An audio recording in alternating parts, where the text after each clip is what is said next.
UP विधानसभा चुनाव में इस बार बीजेपी ने पिछले सभी के रिकॉर्ड तोड़कर ऐतिहासिक जीत दर्ज की है। चुनावी रिजल्ट के दिन सुबह से ही डबल स्पीड से रुझान दिख रहे थे। दोपहर तक 3 गुना सीटों पर यूपी भर में केसरिया रंग छा गया। धीरे धीरे बीजेपी विधानसभा की 403 में 325 सीटों पर काबिज हो गई। वहीं सपा 54 व बसपा 19 तथा अन्य को 5 सीट से ही संतुष्ट होना पड़ा। चुनाव प्रचार के दौरान मोदी की आहट व खूंखार रैली से ही विरोधी दल पस्त हो जाते थे। यही कारण है कि तीसरे चरण के चुनावी रैली से ही जनता के जादूगर मोदी ने कमल खिला ही दिया। यूपी विधानसभा चुनाव 2017 में आज एक नया आयाम जुड़ गया है। प्रधानमंत्री नरेंद्र मोदी के इस महारैली से ऐसा सिद्ध हो रहा है कि जनता को हुजूम देखने से लग रहा है कि आमूलचूल परिवर्तन आ सकता है। जनता जहां एक तरफ नोटबंदी से त्रस्त थी, वहीं उनका सपोर्ट भी करती नजर आ रही थी। उसी का परिणाम आज ये हुजूम दिख रहा है। आने वाले विधानसभा चुनाव में यूपी की राजनीति में कुछ बड़ा परिवर्तन देखने को मिल सकता है। प्रधानमंत्री ने जिस तरह से भाषण में कहा है कि ये गरीबों की पार्टी है, दलितों की पार्टी है और कोई बड़े रजिस्ट्रारों की पार्टी नहीं है, और आने वाले विधानसभा चुनाव में सपा की ये जो राजनीति है, ये ड्रामा है, इसको दरकिनार करते हुए इन्होंने यूपी विधानसभा चुनाव में एक नए आयाम को जोड़ दिया है। आने वाले विधानसभा चुनाव में बीजेपी पूर्ण बहुमत से सरकार बनाने की योजना बना रही है। मोदी ने अपनी पूरी तैयारी करके इस विधानसभा चुनाव में एक क्रांतिकारी परिवर्तन लाने के लिए तत्पर है। लखनऊ में मोदी परिवर्तन महारैली से ही आई कनेक्ट न्यूज की रिपोर्ट में यही ऐतिहासिक परिवर्तन की बात की थी और पूर्ण बहुमत की सरकार भी बनाने की आहट दे दी थी। आखिरकार सच 100% उजागर हुआ और यूपी की सत्ता से सपा को बुरी तरह मात देकर ऐतिहासिक जीत दर्ज किया। 14 साल का वनवास खत्म होते ही बीजेपी ने यूपी ही नहीं, उत्तराखंड, महाराष्ट्र, उड़ीसा में भी सरकार बनाने में सफल रही। इस प्रकार देश में कुल आबादी का 58% भाग पर बीजेपी का कब्जा हो गया है। वहीं कांग्रेस 8.5% पर ही सिमट कर रह गई है।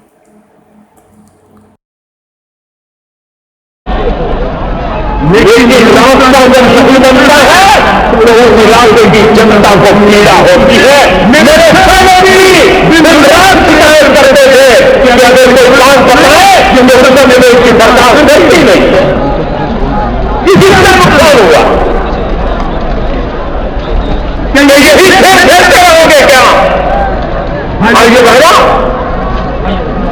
जब तक नहीं है हमारी सरकार बनी है, सरकार को मार्गों में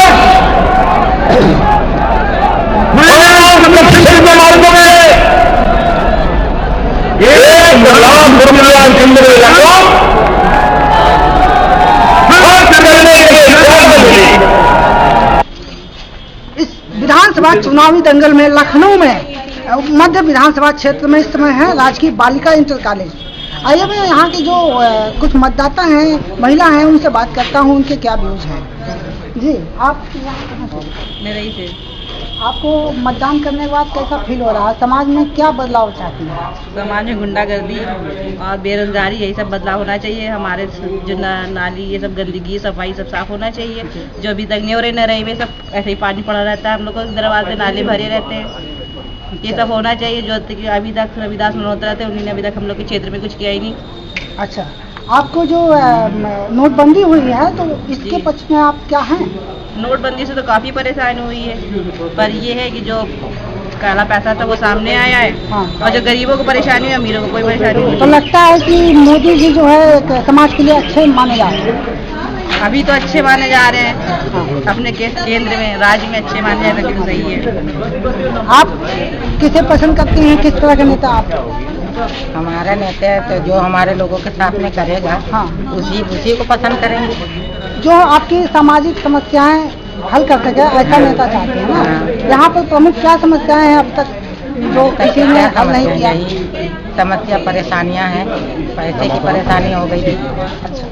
और क्या? ठीक, थैंक यू। तो ये महिलाओं का यही कहना है मध्य विधानसभा क्षेत्र के कि हम बदलाव चाहते हैं, और बदलाव तभी आ सकता है जब कुछ लोगों की सोच और लोगों की समस्याओं पर ध्यान दिया जाए। ऐसे ही नेता का चयन करना चाहते हैं।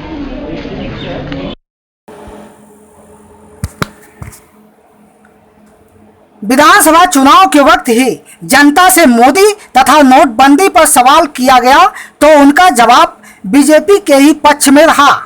विधानसभा क्षेत्र लखनऊ उत्तरी से डॉक्टर नीरज बोरा ने दिग्गज मंत्री को ही टक्कर देकर जीत दर्ज की। कौन कैसा समाजसेवी आपके क्षेत्र के लिए उपयोगी होगा? अब भाई जो भी होगा, जो आए अच्छे काम करे वही हमारे लिए सब कुछ है ना, चाहे जो भी आवे। अब तक जो सरकार रही है उसके बारे में आपका क्या कहना है? अब तक जो सरकार रही है भाई जो कर गया उसके लिए तो कुछ कहा नहीं जा सकता, लेकिन आगे के लिए जो कोई करे वही दिखेगा। इस क्षेत्र का विकास नहीं हो पाया है, इसकी क्या मेन वजह रही? पार्टी ने सपोर्ट नहीं किया कि नेता ने सपोर्ट नहीं किया? अब इसके बारे में हम कुछ आपको नहीं बता सकते कि किसने किसका सपोर्ट नहीं किया। लेकिन समस्याओं का हल नहीं किया गया, समस्याएं जबकि तक बनी हुई हैं। आखिर कैसा नेता होना चाहिए? भाई नेता ऐसा ही हो जो हम लोगों की समस्याओं पे ध्यान दे, जी जी, जो खासतौर जो गरीब लोग हैं उनकी समस्याएं सुने, और जब कोई भी पार्टी आएगी देखेगी तभी समस्या का समाधान होगा। अल्पसंख्यक समुदाय का भी किसी वर्ग में किसी पार्टी ने विशेष ध्यान दिया है? अब किसी पार्टी ने नहीं दिया। अच्छा, तो आज का जो मतदान किया है तो अब लगता है कि जो है हाँ, कोई उम्मीद करते हैं जिसने लिए दिया है वो अच्छा कार्य करे।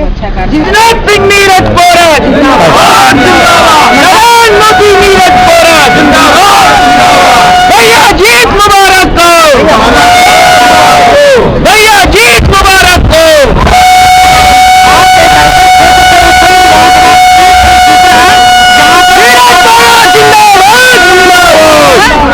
आपके साथ में जनता एकजुट हुई, इसका क्या कारण है?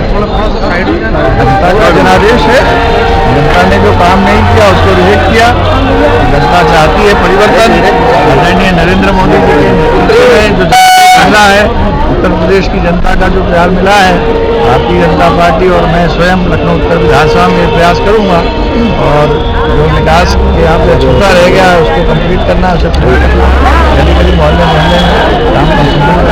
आपको लगता है कहीं कहीं मोदी जी की लहर भी इस बार में रही? जो भी लहर में रही, और वैसे तो हमारे उत्तर विधानसभा की बात आती है तो वहाँ पर मुख्यमंत्री जी की प्रतिष्ठा भी रही।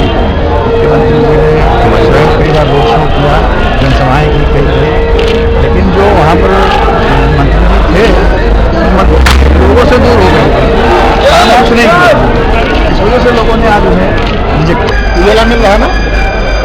उत्तर प्रदेश में पूर्ण बहुमत की सरकार बनाने के लिए सभी दावे सभी पिछली सरकारों के फेल हो गए। इस बार बीजेपी ने पूर्ण बहुमत सरकार बनाकर यह साबित कर दिया है, यह एक ऐतिहासिक जीत है।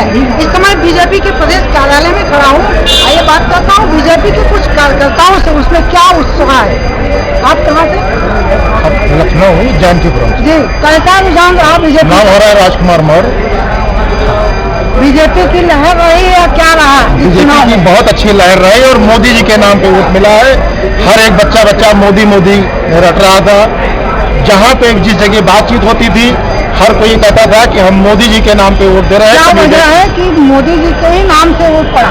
मोदी जी ने बहुत अच्छा काम किया है, और अभी आपसे मेरी कुछ दिन पहले बात हुई थी, तब आपने हमसे चर्चा किया था कि नोटबंदी का माहौल क्या है। नोटबंदी पे मोदी जी ने जो काम किया उसमें जो बड़े बड़े भूमाफिया थे वो धराशायी हुए। गरीब आदमी, आम आदमी, उसको कोई फर्क नहीं पड़ा।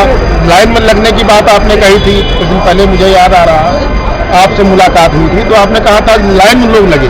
अरे लाइन में लगने के लिए तो लोग, जब अच्छी पिक्चर आती है तो उसका टिकट लेने के लिए लोग काफी लाइन में लगते हैं। इसका आइडिया था कि इस तरह से पूर्ण बहुमत सरकार नहीं, इतना आइडिया हम लोगों को नहीं था कि हम लोग इतने ऊंचे पहुंचेंगे, और ये था कि हम लोग पूर्ण बहुमत में आ रहे हैं, 265 के ऊपर जा रहे हैं, ये था। लेकिन इतना प्रचंड बहुमत आएगा ये हम लोगों का आइडिया। आपका क्या मानना है? बीजेपी प्रचंड बहुमत में आने का क्या कारण हो सकता है? मोदी जी का जो काम है, काम दिखा लोगों को। जैसे अखिलेश ने कहा काम बोलता है, तो काम बोलता नहीं है, काम दिखता है। मोदी ने जो किया है वो बहुत अच्छा काम, महिलाओं के लिए बहुत कुछ किया है। जैसे जो गरीब महिलाओं को योजना दी है, गैस चूल्हा वगैरह दिया है, गैस चूल्हा सिलेंडर दिया है, और जो है तो कन्या समृद्धि योजनाएं हैं इस तरीके की, धन दिया है, और महिलाओं को गर्भवती महिलाओं को जो 6,000 रुपया दिया। आपका क्या मानना है? बीजेपी इतनी प्रचंड बहुमत से आई है, तो क्या मानते हैं आप, किस नजरिए से देख रहे हैं? माननीय मोदी जी का गरीबों पर ये विश्वास कि देश को पहले ऐसे प्रधानमंत्री मिले हैं, गौरवशाली प्रधानमंत्री मिले हैं कि गरीबों के लिए काम करेंगे। चाहे उज्ज्वला योजना हो, चाहे जनधन योजना खाता हो, चाहे जो है बीमा हो, किसानों को बीमा देने की बात कही हो, माननीय मोदी जी ने जो कहा वो किया। इससे गरीबों को एक विश्वास लगा कि हाँ माननीय मोदी जी करेंगे हमारे लिए। नोटबंदी का फैसला था, नोटबंदी का फैसला गरीबों में बहुत अच्छा जो सहयोग किया, बहुत अच्छा उनको सबको ये लगा फैसला कि जो काले धन वाले चोर हैं उनकी सबकी जो खुलना चाहिए, चाहे बसपा की राष्ट्रीय अध्यक्ष मायावती हो, चाहे सपा के मुख्यमंत्री अखिलेश यादव हों, उनके मंत्री चाहे गायत्री प्रजापति हों, इनका सबका जो ये जो काला धन चुराए रखे थे उसको जो खुलासा हुआ और जनता उसकी बड़ी तारीफ की। इसलिए माननीय मोदी जी के लिए प्रचंड बहुमत आया। और हम लोग चुनाव में जाते तो कहते 265 प्लस, फिर हम लोगों ने कहना शुरू किया, जनता का जब जो आया तो हम लोग कहना शुरू किया अब की बार 300 पार, तो 300 पार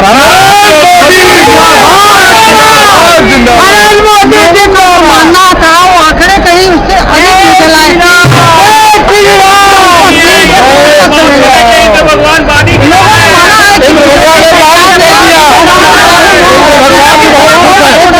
रही है और ऐतिहासिक सुन नहीं रहा है, इसमें दूसरे दलों के पसीने छूट गए। इस ऐतिहासिक जीत के बाद आ रही है। बीजेपी की 2014 विधानसभा चुनावी लहर 2017 में भी सुनामी से कम नहीं रही। यह सुनामी चुनावी रैली में भी दिखती नजर आई। विपक्षी मोदी जी को गधे की संज्ञा दी तो कहीं मोदी जी ने पलटवार करते हुए गांव में शमशान भी बनाने की बात कही। ऐसे कुछ मुद्दे रहे जो सपा, बसपा व कांग्रेस को इस चुनाव में खोखला कर दिया। बेतुके बोल, एक दूसरे पर आरोप प्रत्यारोप का सिलसिला थमा तो आखिरकार गोंडा व बनारस में मोदी जी ने अब की बार केसरिया होली खेलने की बात कह दी थी। परिणाम स्वरूप सभी विरोधी ध्वस्त हो गए और मोदी जी ने पूर्ण बहुमत से यूपी विधानसभा में इतिहास रच दिया। I connect news bureau, Lucknow.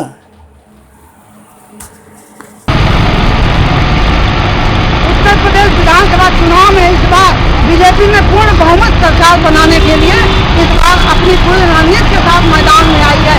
जिन विधानसभा की 403 में 325 सीटों पर इस बार ऐतिहासिक जीत दर्ज की है। कैमरामैन अमित कश्यप के साथ मैं सुभाष चंद्र, आई कनेक्ट न्यूज, लखनऊ।